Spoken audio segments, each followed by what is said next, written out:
As a business owner, there are few things worse than being hit with a surprise tax bill. Anytime we come out of tax season, we find that it's the classic case of the right hand not knowing what the left hand is doing. You see, you've got a business, it's running smoothly, profits are rolling in, and then suddenly you're told that you owe a 5-figure sum to the CRA. What gives, right? Well, there are a few things going on here. And so in this video, we're going to unpack what's actually happening here, the important distinction between two things, and the specific steps that you can take to get off the tax hamster wheel as an incorporated professional.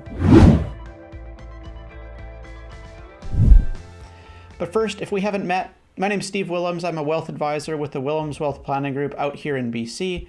We started this channel to help you plan for your own retirement, helping you think about how to arrange your investments, your income streams, and ideally have you pay less tax in the process. Now, it's important to distinguish the difference between tax planning and paying taxes. You see, tax planning has to do with all of the ways that you can reduce the amount of income that you and your company, if you have one, pays. Deductions, credits, corporate structures, all of this has to do with tax planning. The issue we're looking at here, though, specifically has to do with a different issue. The issue of paying taxes. Specifically, how do we do that as professionals or as business owners? In this case, we're going to look at the latter, the process of simply paying the taxes. Now, no doubt, taxes are a buzzkill. If you find yourself anxious and stressed about taxes around tax time, you're certainly not alone. A recent study by FreshBooks, the accounting software company, they did a study of over 500 small businesses in America. They found that 80% of those business owners felt at least some stress during tax time.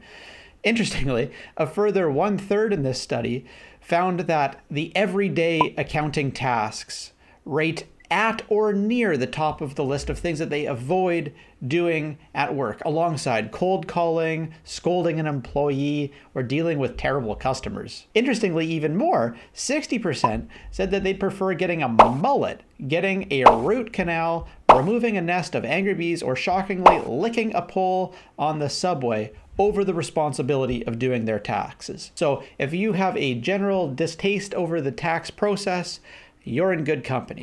Back to this distinction between tax planning and the process of paying taxes. This is where many business owners, we find, they get tripped up, and it all comes down to our old friend, human behavior. We see many business owners treat their corporation's money as if it were their own personal piggy bank. They just dip into it whenever they need to finance their lifestyle, and they don't always keep careful track of what's going where necessarily. I've done this myself. You see, the problem with this is that when the tax time rolls around and all of those draws get counted up, the accountant is going to look at all the money that you took out, and they're going to pull open Excel and do an auto sum calculation to determine the net flows out of the company. And then those flows need to be reported to you either by way of salary or dividend. This often leads to then a hefty tax bill if the personal tax installments weren't substantial enough to satisfy the required tax bill that's due. Now, the worst part is that most business owners don't even think about the tax implications of their actions until they're staring down the barrel of a hefty tax bill. And that's when things can really start to snowball. Often business owners would then take money out of the company to pay that personal tax bill, which only creates a bigger tax bill for the following year. It becomes this vicious cycle. And so there's two kinds of solutions that we can think about here, and two steps that we might need to take. Step one is to figure out how much money do you need to cover off your lifestyle expenses. That's number one.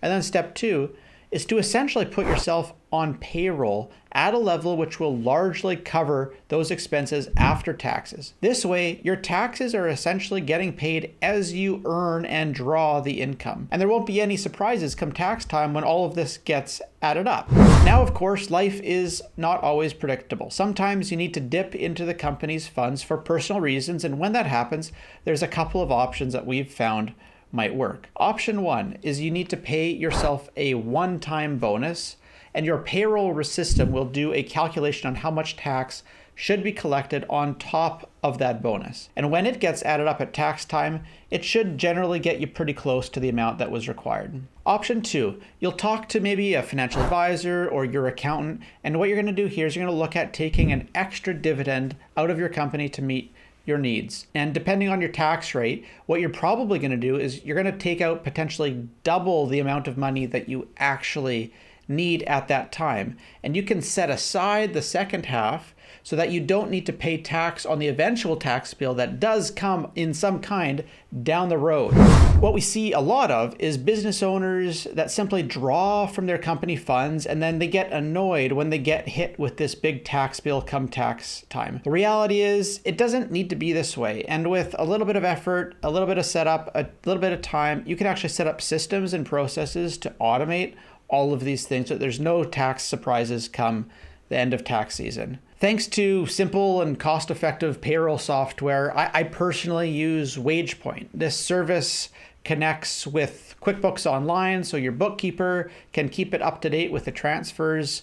There's a live and automatic data sync between the payroll processing system and your set of books. I think it costs maybe $20 or $22 a month to run it, and it will complete your salary draws, remittances to the CRA, everything you need all on autopilot. It's really easy to get set up. It takes a few days for authentication. And then you're essentially building a plan where a year from now, you'll be fully off that tax hamster wheel. So unless you really love chasing your tail and always feeling like you're in this vicious cycle, then, perhaps maybe this is the year that you reflect on last year and you say, maybe this is the year that we're going to try a different approach. There's probably nothing to lose. Why not give it a try? If you have any questions about getting off this tax hamster wheel and adjusting your tax administration processes or even reviewing your compensation structure, that's the kind of help that we offer all the time. We're here to help and continue the conversation. I'll put a link in the notes below if you'd like to take us up on that offer. In the meantime, take care, be well.